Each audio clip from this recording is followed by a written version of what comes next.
भगवान के ना होने के सबूत क्या हैं? लेकिन इससे पहले ये जान लो कि अगर भगवान ना हो तो हम और ब्रह्मांड में मौजूद हर सभ्यता एक बहुत बड़ी दुविधा में फंस जाएंगे। एक बहुत बड़ी। वो क्या है वो तो आगे आपको बताऊंगा ही। पहले ये जानो कि किन चीजों से भगवान ना होने की तरफ इशारा जाता है। मतलब भगवान हमारी एक कल्पना थी। ये तो आपको पता ही है कि जिस ग्रह पर अभी आप मौजूद हो, इस पर पहले डायनासोर मौजूद थे और उनके मरने से ही हमारे पूर्वज आजादी से विकसित होने लगे। अब सुनो कि हम क्या मानते हैं कि हमें किसी भगवान ने बनाया है, तो यकीनन कोई भगवान ऐसा कभी नहीं करेगा कि हमें यानी हमारे पूर्वजों को विकसित करने के लिए 17 करोड़ सालों से बसे जीवों को इतनी भयानक मौत दे। वो चाहे तो हमारे पूर्वजों को विकसित करने के लिए डायनासोर्स को सीधा ही गायब भी कर सकता था। किसी को क्या ही पता चलने वाला था। साथ ही किसी भी धर्म या धार्मिक किताबों में डायनासोर का जिक्र भी नहीं था। किसी को क्या ही पता चलता।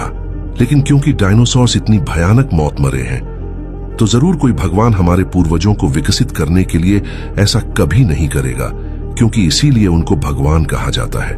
मतलब जो एस्ट्रॉयड डायनासोर्स की मरने की वजह बना है, वो यकीनन किसी इत्तेफाक या गलती से पृथ्वी की तरफ आ गया होगा। इसको किसी भगवान ने जानबूझकर नहीं भेजा होगा ताकि डायनासोर्स मरें और हम विकसित हों।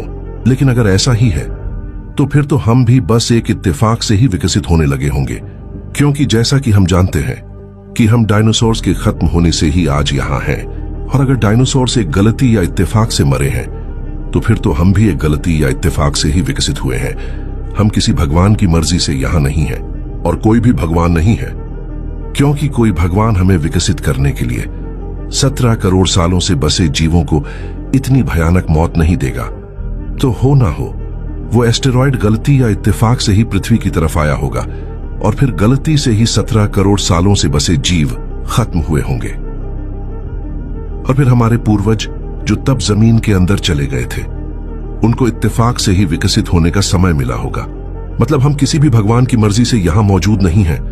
हम तो बस इसीलिए हैं क्योंकि वो एस्टेरॉयड एक इत्तेफाक से पृथ्वी से टकरा गया। और अगर वो ना टकराता तो ना तो हम होते और ना ही भगवान की वो कल्पना जिसे पूरी पृथ्वी पर हम इंसान ही लाए हैं। स्टीफन हॉकिंग जैसे वैज्ञानिकों का भी यही कहना था कि ये जो यूनिवर्स है, ये और ही किसी कारण अस्तित्व में आया हुआ है।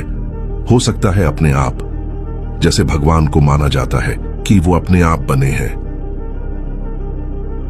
चलो अगर भगवान ना हो तो क्या आप जानते हैं, हम और ब्रह्मांड में मौजूद हर बुद्धिमान से बुद्धिमान एलियन सभ्यता एक बहुत बड़ी दुविधा में फंस जाएंगे। क्योंकि पहले तो कोई शायद ही ये जान पाएगा कि ये ब्रह्मांड अस्तित्व में क्यों और किस कारण आया, क्योंकि हम हमेशा कारण की ही खोज करते हैं। और अगर ब्रह्मांड किसी ने बनाया ही नहीं होगा तो अपने आप तो ये फिर बिना किसी कारण के भी अस्तित्व में आ सकता है। और हम और सभी सभ्यताएं उस कारण की खोज करते रहेंगे जो है ही नहीं, और फिर उसको ब्रह्मांड के खत्म होने तक भी नहीं खोज पाएंगे। और चलो अगर ये अपने आप भी किसी कारण से अस्तित्व में आया होगा, तो वो कारण कहां से आया? जिस कारण ये अपने आप अस्तित्व में आया, ये हमेशा पीछे से पीछे ऐसे ही चलता रहेगा। वो कहां से आया तो फिर ये कहां से आया? इसीलिए अगर भगवान जैसी कोई चीज होगी तो हर सभ्यता ये मान सकती है कि हर चीज की शुरुआत भगवान से हुई है, जिसको बनने के लिए किसी कारण की जरूरत नहीं थी। भगवान के ना होने से सभी इसी दुविधा में फंस जाएंगे, किसी कारण तक नहीं पहुंच पाएंगे कि आखिर ये ब्रह्मांड क्यों मौजूद है, और हमारा अस्तित्व पूरी तरह बेकार चला जाएगा जब हमें यही पता नहीं होगा कि हम और ब्रह्मांड थे ही क्यों। और हां, अगर आपको ऐसा लगता है कि ये सब उलझनों में फंसने की जरूरत ही क्या है और मजे से जिंदगी जी ले, बात खत्म, ब्रह्मांड कैसे भी बना हो, बनने दो हमें क्या, तो ऐसी सोच से जुड़ी वीडियो आपको कमेंट बॉक्स में मिल जाएगी। उसको भी एक बार जरूर देख लेना, आपकी और आंखें खुल जाएंगी।